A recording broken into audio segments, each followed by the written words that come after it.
So this is my first impressions of the Canyon's 2021 Inflite, the aluminum model. And right off the bat, it's gorgeous. I started cycling last summer during COVID with my brother. We're doing a 33-mile loop twice a week.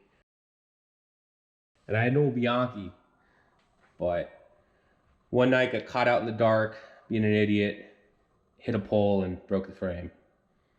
So I was looking for a bike I could really invest in this winter, and something that I could really put some miles down on the road come as soon as spring hits. And this is what I ended up with. I spent a little more than I wanted to, well, quite a bit more than I wanted to, but I think it's worth the investment. I really love this bike. I really love the color. This royal blue is real metallic.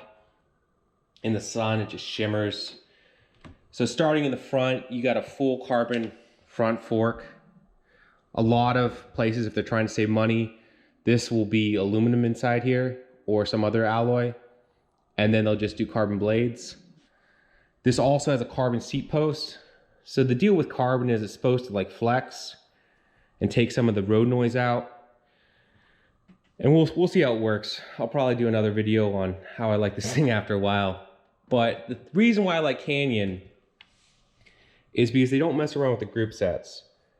So a lot of places they'll have like a micro shift cassette, and they'll say it's a Soro they'll say it's a Soro bike, right? But they'll only have like a Soro rear derailleur and maybe a Soro levers, and everything else would be off-brand. You'll have a different crank. This thing, everything is SRAM Apex 1. So with that, you get full hydraulic brakes, disc brakes in the front, and the whole crank and everything. And this is a 1x. I wasn't sure about the 1x. I was going back and forth with it if I wanted those extra gears. I've seen people put up a cassette with up to like a 50 tooth.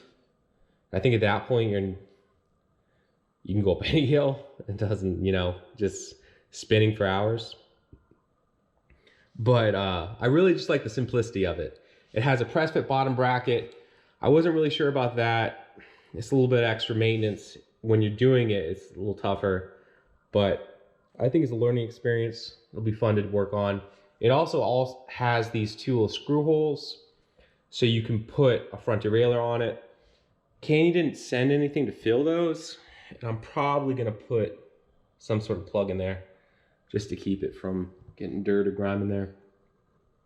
All internal routed cables.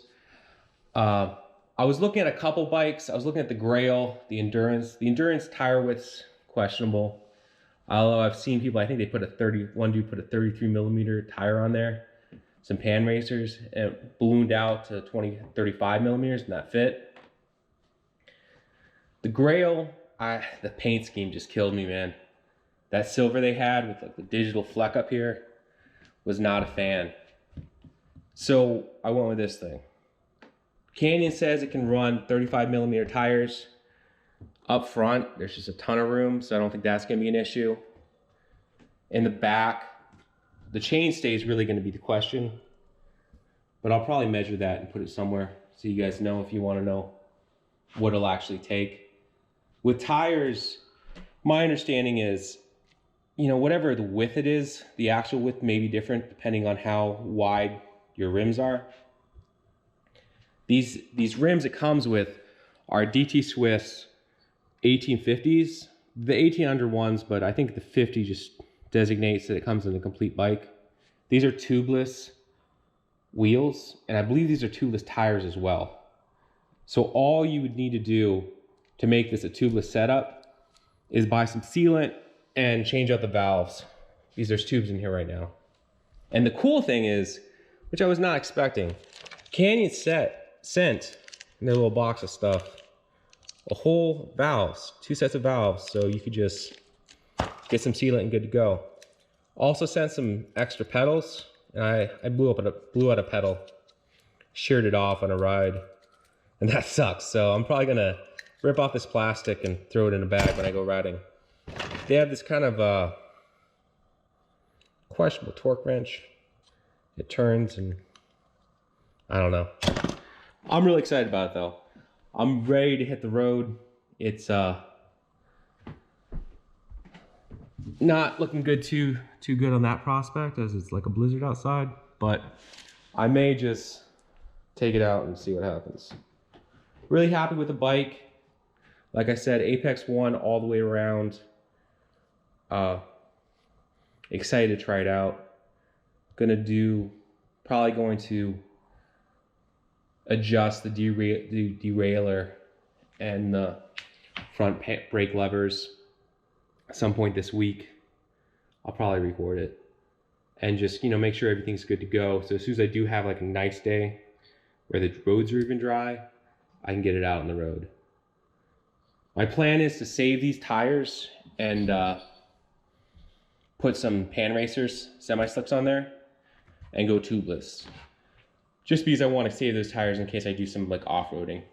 But there she is. She's a beautiful bike. And at the end of the day, you know, when you're sitting at the bar, the main thing you want to do is be able to look out and see a beautiful bike staring back at you. Yeah, if you have any questions, feel free to drop them in the comments. And we'll see how she rides.